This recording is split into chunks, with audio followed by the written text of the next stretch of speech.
nandun sa pagtanggap nagsisimula ang pag-unawa. At sa pananalangin, doon natin makikita yung mas malawak na perspektibo kung bakit ito hinahayaan ng Panginoon na maranasan natin.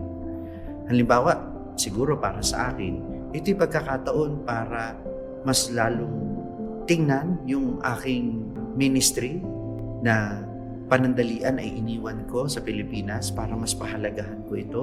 O makita ko rin yung halaga ng buhay na ipinagkatiwala sa akin ng Panginoon.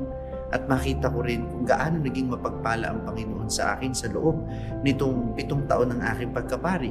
Kasi hindi pa ako nagkaroon ng mahabang panahon para mag-retreat at magdasal in a very personal way nitong nakaraang taon dahil ang naging napakaabala ko at maaaring ito yung ginagawang paraan ng Diyos para pahintuin ako sandali, para manalangin at tingnan mo lang sa malayo yung aking buhay at yung aking paglilingkod na ginagawa bilang pari.